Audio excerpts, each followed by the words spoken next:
arwah daripada non muslim. Saya nggak menyebutkan agama A, B, C, D ya, yang jelas non muslim itu aja. Bagaimana sih nasibnya setelah nazar atau sahar? Saya nggak tahu. Amal-amal saya bisa menolong saya. Bahkan pintu langit tertutup buat anak cucuku. Akan ada yang bisa menolongku. Aduh, pedih sekali. Ditutup. Saya nggak bisa masuk. Rem saya dibuang. Itu aku mana? Itu munafik. Iya. Bisa selagi masih dalam hidupnya pernah mengucapkan dua kata. Assalamualaikum warahmatullahi wabarakatuh. Bersyukur kepada Allah dengan ucapan Alhamdulillahirabbil alamin. Bersolawat kepada junjungan kita Nabi besar Sayyiduna wa Maulana Muhammad dengan ucapan Allahumma sholli ala Sayyidina wa Maulana Muhammad. Selamat malam sahabatku Sidis Official dimanapun Anda berada. Mudah-mudahan di bulan suci Ramadan ini, di akhir-akhir bulan agung ini, mudah-mudahan kita semua selalu dalam genangan rahmat Allah, nikmat Allah. Mudah-mudahan kita semua dipanjangkan umur kita, disehatkan badan kita, dilapangkan rezeki kita, dan dikabulkan semua hajat-hajat kita. Wa hajati dunya bil maisarah wa hajatil akhirah bil maghfirah. Amin amin ya rabbal alamin. Malam hari ini kami kedatangan saudara kita, tamu, yaitu dulunya kisahnya mempunyai leluhur kakek non muslim. Kakek non muslim. Jadi ceritanya begini, sahabat. Tadi pagi beliau datang ke sini. Beliau sudah akrab dengan kita, bahkan sudah seperti keluarga ya.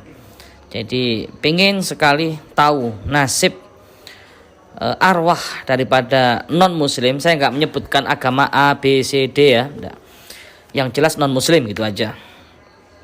Bagaimana sih nasibnya setelah nazak atau sakaratul maut? Pertanyaan pertama. Terus bagaimanakah di alam barzah nasibnya? Yang ketiga, doa-doa dari anak-anaknya itu nyampekah kepada roh atau arwah orang yang sudah meninggal dalam keadaan non muslim? Itu 3 poin yang ditanyakan. Bayangkan saya masukkan di sini bukan roh, karena manusia tidak bisa menembus roh. Yas'alunaka 'anir ruh, qul ruhu min amri rabbi. Jadi manusia hanya bisa menembus qorin. Qorin ya. Perlu digarisbawahi, qorin itu harus tahu apa itu artinya qorin. Simak di video-video sebelumnya tentang qorin. Manusia itu terdiri dari jasad, roh, sukma, dan qorin. Itu harus paham biar enggak gagal paham. Bisa disimak di video-video sebelumnya. Jadi 3 pertanyaan itulah yang akan kita kuak bersama. Itu bukan keinginan saya, tapi keinginan salah satu tamu kita. Dan tamu itu sudah saya anggap sebagai saudara sendiri. Awalnya saya nggak ingin mengkuak ini, tapi berhubung mudah-mudahan bermanfaat lah. Berhubung saudara sendiri yang minta keluar tamu seperti sudah keluarga sendiri. Beliau sering silaturahim ke sini dan saya sudah menganggap seperti keluarga sendiri. Jadi ceritanya begitu. Kita akan mendatangkan qorin daripada kakeknya atau buyutnya ya. Wallahu alam, nanti yang jelas datanya sudah masuk ke saya. Beliau juga ada di sini, nanti yang akan tanya-tanya adalah beliau sendiri, akan tanya-tanya langsung. Dan perlu kita ambil hikmah atau ibrah dari pelajaran video ini. Tentunya kita yang mempunyai orang tua, mempunyai nenek atau kakek, leluhur yang non muslim, apakah nyampe doa kita? Apakah nyampe amal-amal kita yang kita hadiahkan kepada leluhur kita yang non muslim? Itu. Jadi kita simak video ini, kita akan masukkan qorin daripada leluhur tersebut. Nah, siap Ki? Kedala beraga Ki. Monggo yang mau tanya langsung. Sinten? 2 orang, monggo, nggak apa-apa. Satu atau 2 nggak apa-apa. Pakai bahasa Indonesia nggih. Iki kula over bahasa Indonesia.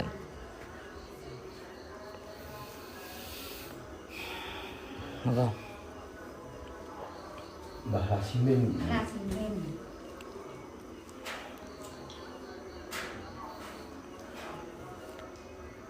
Sampun kepanggih ya, Bang.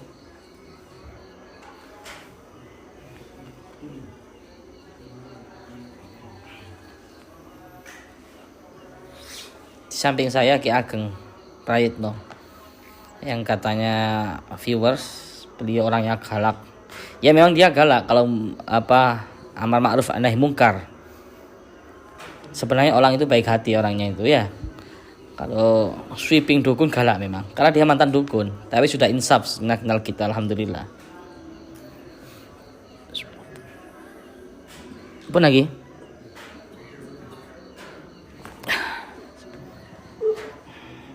Tim dekatkan biar jelas suaranya. Jangan agak mendekat mawon, mboten nyatek kok, senes jin. Nggih lek jin nyatek.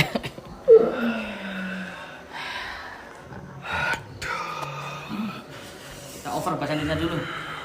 Enggak ngerti bahasa Indonesia, Bang nggih. Bahasa Indonesia mawon nggih. Bismillahirrahmanirrahim.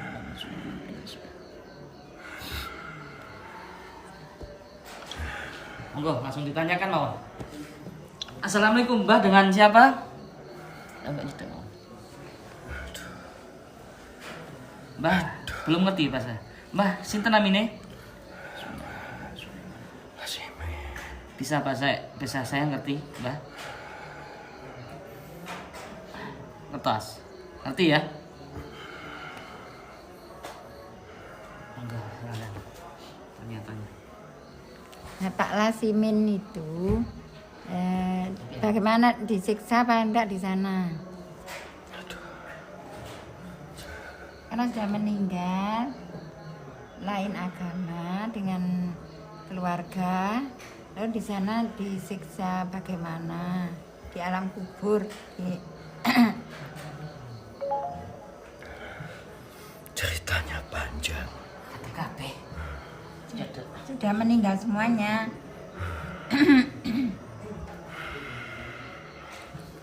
Saya gak tahu. Amal-amal saya gak bisa menolong saya. Bahkan pintu langit tertutup buat aku. Anak cucuku gak ada yang bisa menolong aku. Mendoakan enggak bisa. Gak bisa. Kalau lewat sedekah Tipis. lalu bagaimana kita anaknya itu menolongnya bagaimana? Caranya bagaimana kalau menolong ayahnya tadi yang lain agama?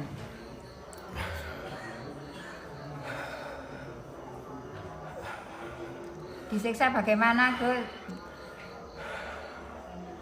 Bukan Gus aku. Ki Ajeng. Bukan. Saya Mbak Lasimin. Lasimin, oh ya. Mbak Lasimin. Disiksa bagaimana di sana? Di alam kubur. Jangan. Biar saya yang menjalani siksaan ini. Kamu jangan seperti saya. Enggak ada yang bisa menolongku. Tanah kuburan gak bisa menerima aku. Jadi anaknya nggak bisa keturunannya tidak bisa menolong. Gak bisa. Itu anaknya sendiri. Gak bisa. Kalau ibunya sama Islamnya itu bagaimana? Kalau ibunya itu suami istrinya itu Islam. Di sana bagaimana? Di sana saya gak kenal siapa-siapa. Bahkan yang menjemput saya waktu itu orangnya hitam, besar, Saya dibawa ke langit. Tiba-tiba pintu langit tertutup. Lalu saya dibuang di kain yang sangat kasar. Sakit sekali. Sampai sekarang.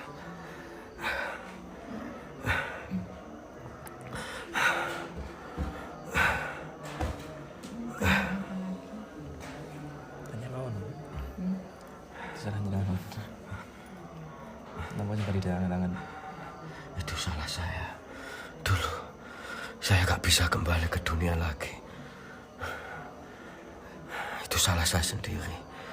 Kalau istrinya kan Islam, apa ada dosa? Karena orang Islam dengan orang lain agama menikah itu bagaimana di alam barzah? Gak bisa nyampe sama saya. Ya, maksudnya yang Islam itu anaknya mendoakan bisa ya? Gak bisa. Gak bisa. Sampai sekarang pun saya gak pernah ada anak cucu yang nyampe sama saya. Gak ada. Satupun gak ada. Malah sih main disiksa ya di sana ya?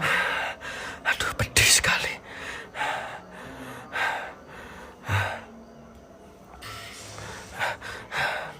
Ya Nggak coba. minta apa-apa ke anaknya? Nggak ada permintaan bagaimana anaknya harus bagaimana? Ya tolong makam saya dijaga. Hanya menjaga makam saja? Ya kalau bisa nyambung. Ya bacakan apa sebisanya. Barangkali bisa nyambung. Tapi selama ini, selama saya gak ada yang bisa nyampe. Jadi orang yang agamanya selain nggak sama ya, nggak sama agamanya berarti tidak sampai untuk kita doakan. Pintu langit tertutup buat aku. Udah nggak ada jalan lain ya. Maksudnya anaknya kan ingin bagaimana ayahnya, ingin doakan, ingin apa lewat sedekah. Nggak ada apa ya namanya itu dispensasi. Keringanan azab itu nggak ada ya. Ya Bu, bulan ini Bisa katanya nggak bisa mendoakan kalau agama lain. Kita berusaha gitu ah. ya cuma tanya orang yang lebih mengerti. Minta tolong saya.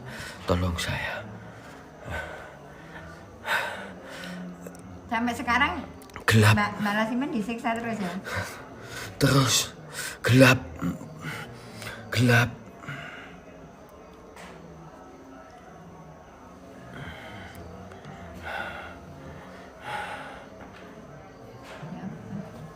Nah kok gelap?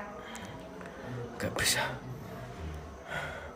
Mau minta tolong siapa saya? Gak ada yang kenal sama saya.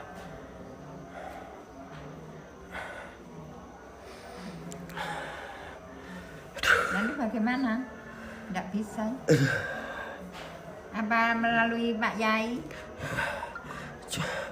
Ya coba tanya. Gimana? Minta tolong sana. Karena kita ini sebagai anak ya, cucu ya. Nah itu kan ingin supaya orang tuanya yang lain agama itu bisa diselamatkan dari siksa kubur gitu loh. Sejak dulu saya sudah tersiksa, pedih, sakit. Kalau istrinya yang nolong nggak bisa ya? Gak ada yang bisa.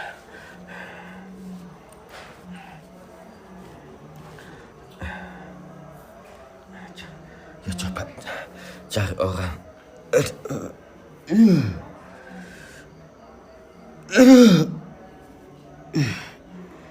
gelap. Anak cucu gak kelihatan.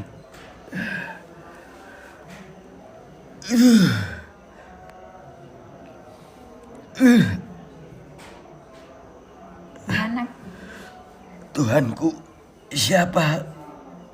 Saya gak tahu. nggak bisa Gus ini. Keluarganya nggak bisa, kalau mendoakan nggak bisa nyampe. Terus mau kau ditanya mau. Nah inginnya kita tuh nolong gitu loh, meringankan beban, meringankan siksa. Bisa melalui sodako nggak bisa ya? Coba cari orang yang tahu, aduh, agar bisa menolong aku di sini. Aku gak kenal siapa-siapa, gak ada yang tahu. Tuhanku siapa? Gelap.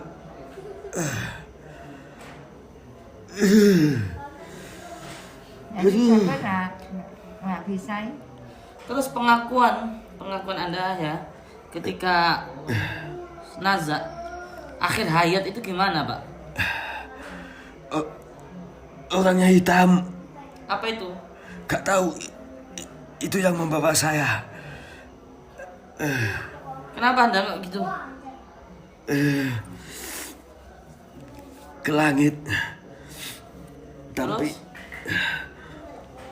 pintu langit tiba-tiba ditutup. Saya gak bisa masuk. Lalu saya dibuang Dibuang mana? ke tempat kasar. Entah sakit sekali. Aduh.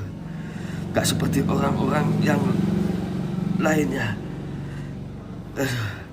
Sampai sekarang pun istri, anak, cucu gak kelihatan. Gelap.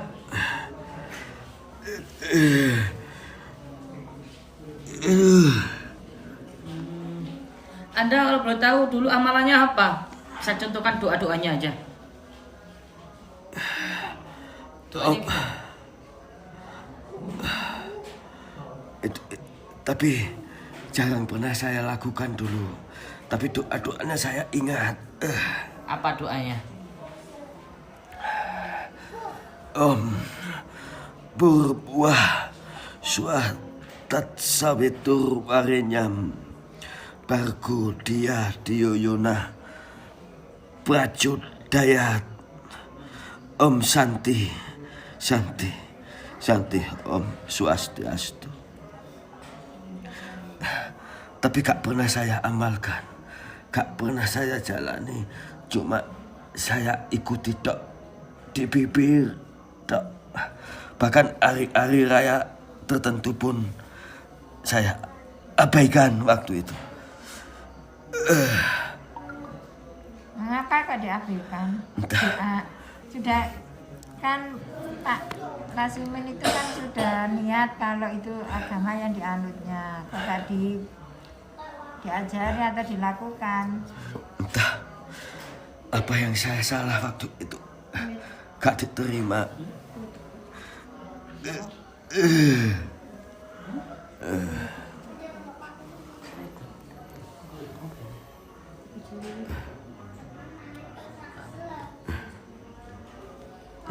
Jadi intinya gak ada amal yang diandalkan gitu ya ketika sakaratul maut ya. Apa? Amalan yang menolong Anda ketika nazak sakaratul maut? Gak ada. Anda dulu di dunia pernah sedekah? Pernah. Nyampe enggak? Gak ada yang nyampe. Enggak nyampe. Anda pernah menolong orang? Pernah. Nyampe enggak balasannya? Gak. Enggak pernah ditanyakan atau gimana? Gak ada yang tanya.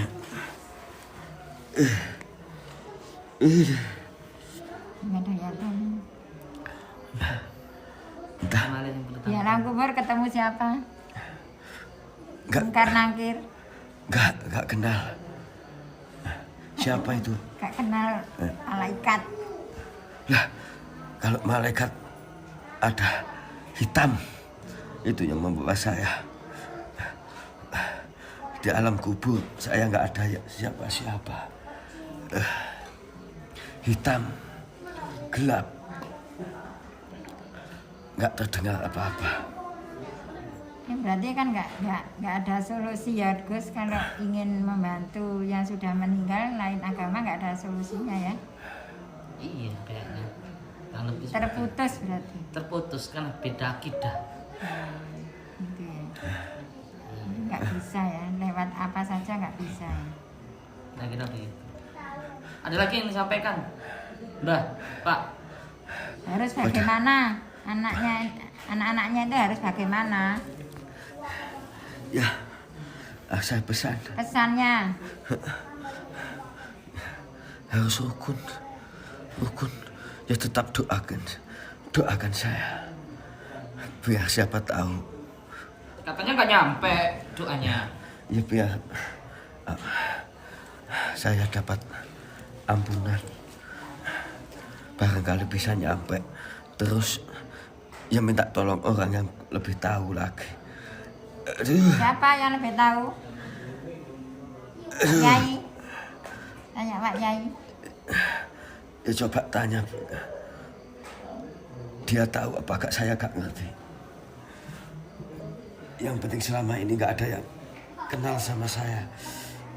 Pak Yai itu siapa saya gak kenal. Sangat pedih kalau di alam kubur itu siksanya.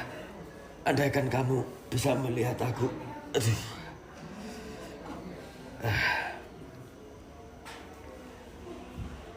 Aduh.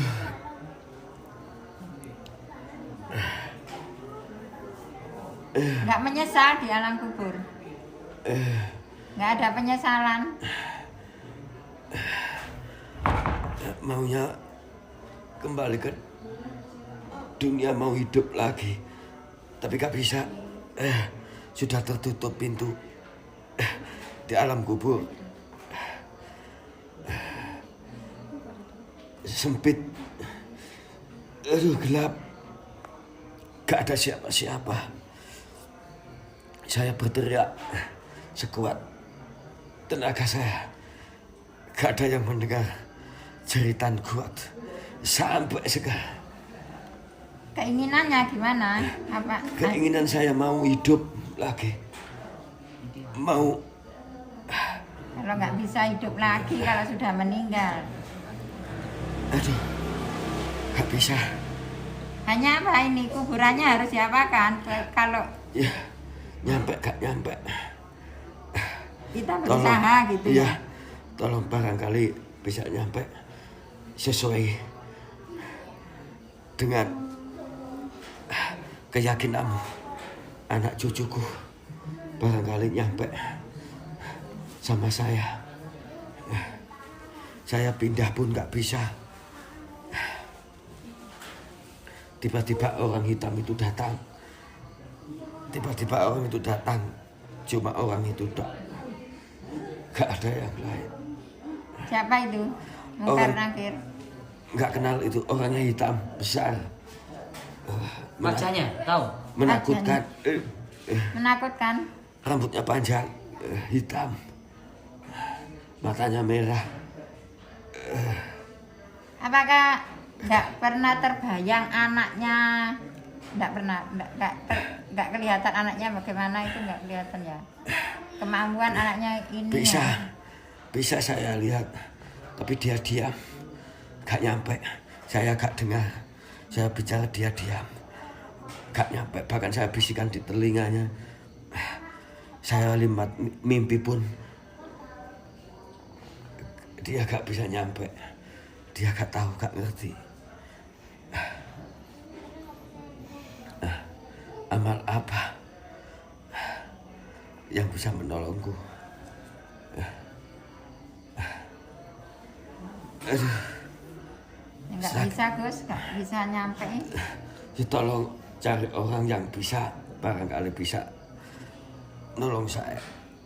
Entah dengan cara apa. Kan keinginan anaknya itu kan ingin menolong melalui apa? Doa sudah, tapi nggak nyampe. Sodako gitu ya. Sakit.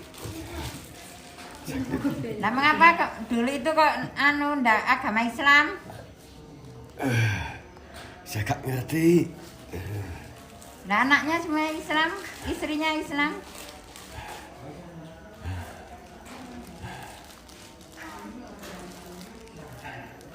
Ya nanu ya, jahat. Andaikan saya Dulu jahat ke anaknya. Ya itu karma buat saya. Tapi anaknya itu sampai sekarang masih ingin nolong. Tapi lewat apa saja gitu kan. Ini tolong sampaikan saya minta maaf sama anak-anak juga barangkali bisa nyampe. Anaknya itu selalu kalau sholat mendoakan ke ayahnya, mendoakan doa pada Allah supaya anaknya itu diringankan siksanya tiap hari, tiap waktu. Tapi nggak nyampe ke Anda. Waras, minta kopi. Minta kopi? Ya. Nggak ada di sana, nggak ada kopi. Mau minum kopi, Pak? Mau kopi? Iya. Kopi. Narek minum kopi. Enak di Indonesia ada kopi. Nah itu. Mau rokokan sekalian? Anda rokokan enggak? Rokokan betul? Rokok betul sih. Nggak tahu, saya belum ada.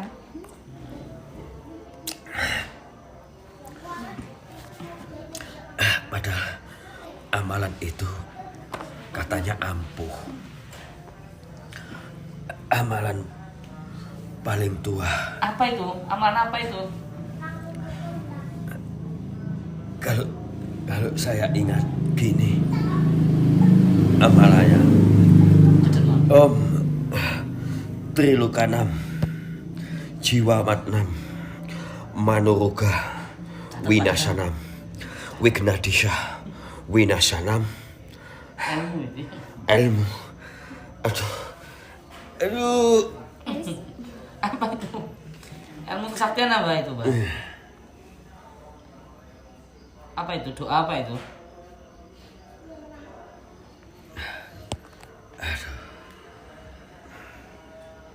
Doa apa ya, Pak? Ya dulu itu yang saya amalkan kadang-kadang. Tujuannya untuk apa itu amal? Tapi setengah-setengah waktu itu. Aduh. Amalannya setengah-setengah. Saya seperti hidup. Enak kopinya? Lagi ya? Ya. Lagi, Mang. Gimana? Ambilkan lagi, Mang. Pesannya bagaimana ke anaknya ini? Yang penting anak-anak cucu Kopi. Enak kopi, Rek. Yang rukun. ya sama-sama doakin saya. Kopi, Mbak. Barangkali bisa nyampe. Kancani pisan. Aduh. Kopi, Yang Mbak. bagus yang enggak Gus. Ya, Nggak bisa nyampe. matur suwun. Matur suwun. Loh, kok bisa matur suwun sih? Kopi. Mau rokok? Nanti. Ya. Sudah? Tidak Ada lagi yang disampaikan? Hanya kuburannya katanya suruh bersih. Ya. Oh, Kuburannya suruh bersih, anak-anak cucunya suruh rukun. Tapi kalau doanya ke dia itu tidak bisa, katanya. Tidak nyampe. sudah dipulangkan. Ya dibaca terus bisa barang lagi. Oh, barang lagi Bisa nyampe siapa tahu. apa namanya gitu. Ya pokoknya kita berusaha, tapi kan lain agama itu apa? Kalau kita kan doanya kepada Allah, Allah siapa? Tuhan kita, Tuhan saya, Maha Pencipta. Tuhan Allah itu Maha Pencipta, Maha menerima taubat. Seandainya Bapak ini dulu taubat dulu ya, anaknya bisa nyampe doanya. Iya. Dulu gak gitu. Ya sudah pulang ya. Dulu bakar-bakar dupa. Saya Saya juga punya lupa. Tuh dupa mau dimakan. Oh, ya itu. ini hadiah.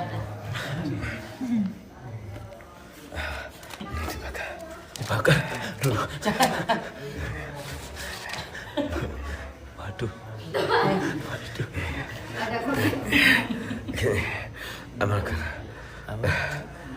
Dia makan. Terus Itu kasihan, korek Gus. itu. Ya sudah. Bol jati. Sudah, Bol ini jati loh bisa korek. tumpah raktus. Raktus itu. Ulangi lagi. Apa gimana?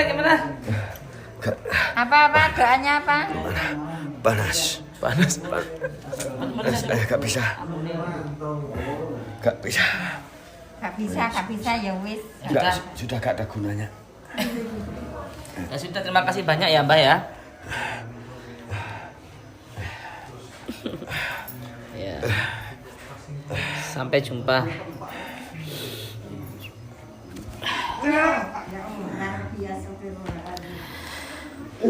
Setelah kita saksikan bersama, ini pengakuan Qorin loh ya, pengakuan Qorin.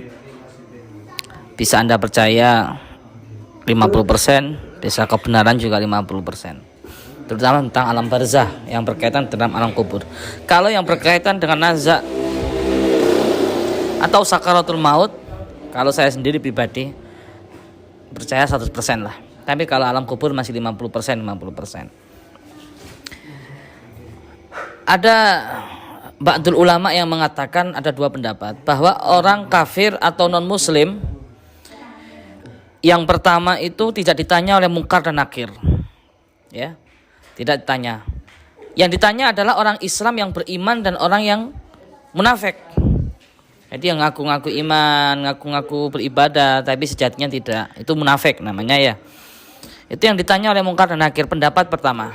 Terus pendapat ulama yang kedua, orang kafir atau non muslim itu ditanya di alam barzah, tapi langsung dengan siksaan, dibukakan pintu lubang daripada lubang api neraka, ghufrah min ghufratin nirah. Jadi kuburannya itu lubang daripada lubang api neraka. Tidak bisa kita bayangkan bagaimana panasnya, bagaimana pedihnya.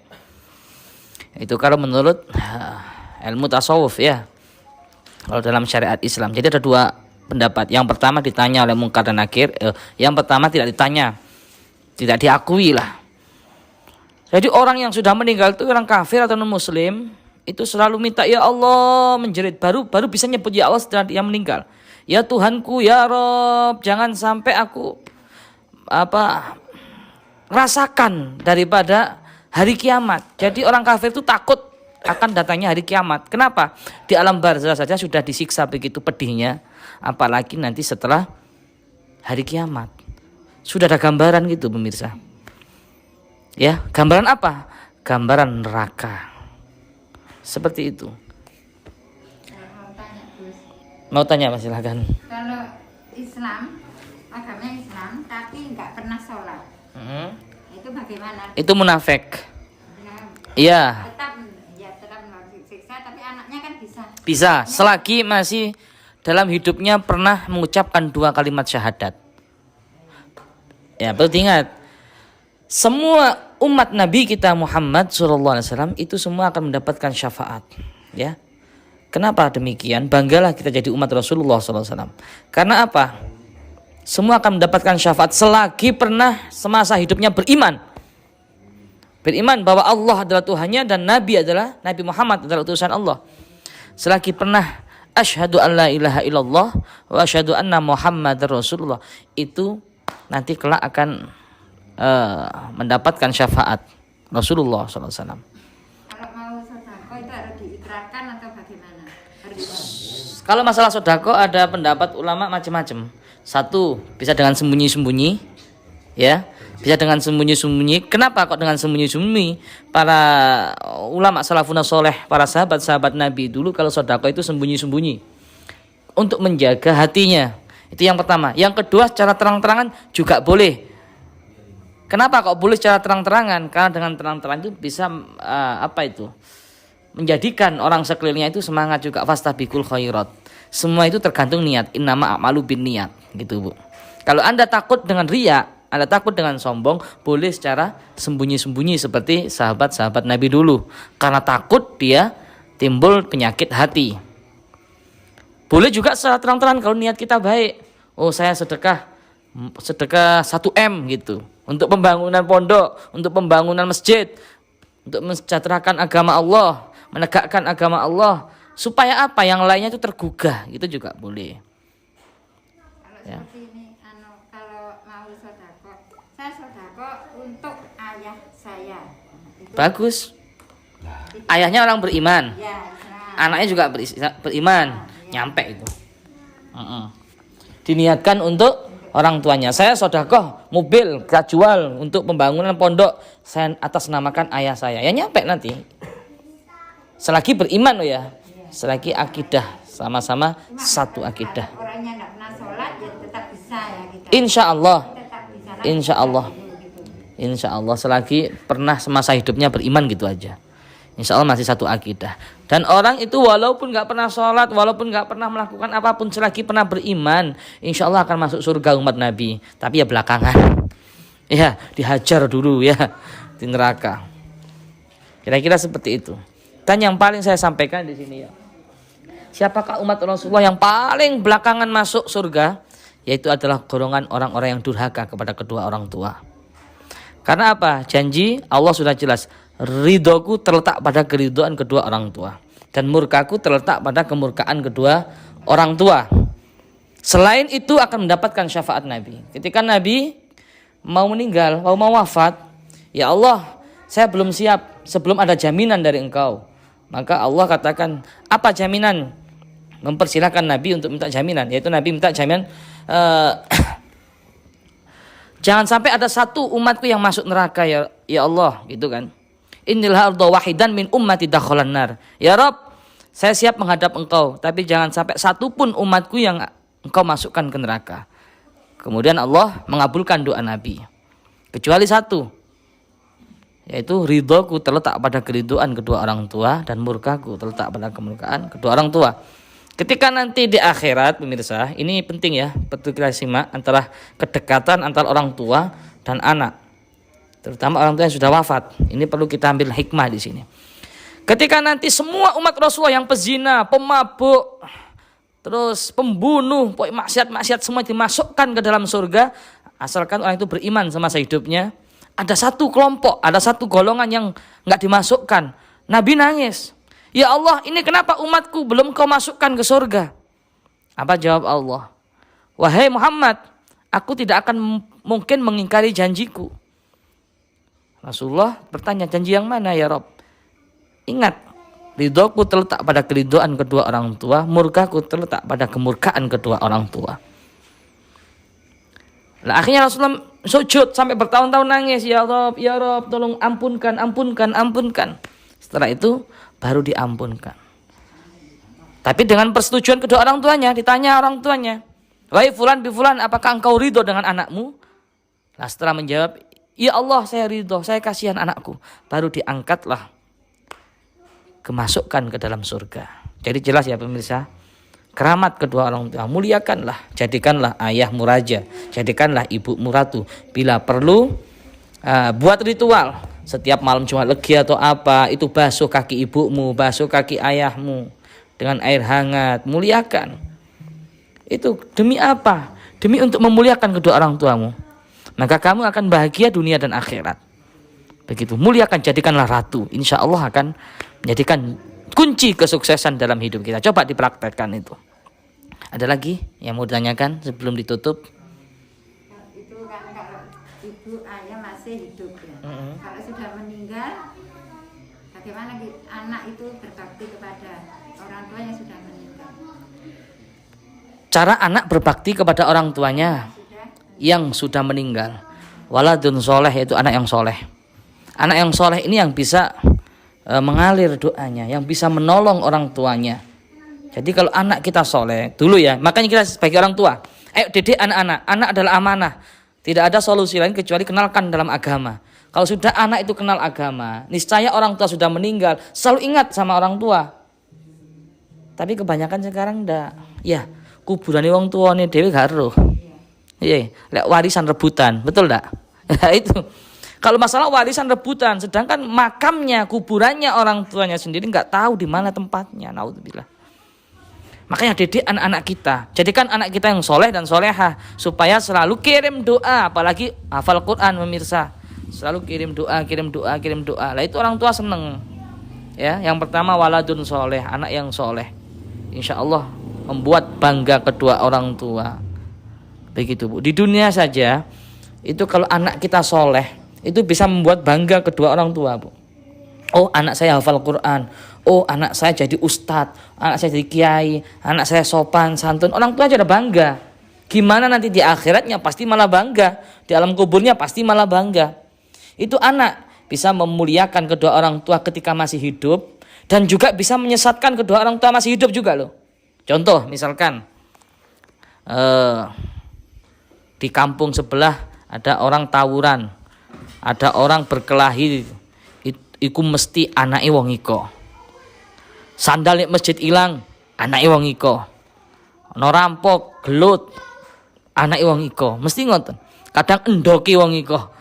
Jadi di dunia sudah menyengsarakan orang tua kalau perbuatan anak itu jelek. Jadi di dunia bisa memuliakan orang tua, juga bisa menyesatkan kedua orang tua. Di akhirat juga gitu anak. Bisa memuliakan orang tua, bisa nolong orang tua, juga bisa menyesatkan kedua orang tua. Yang memuliakan contoh.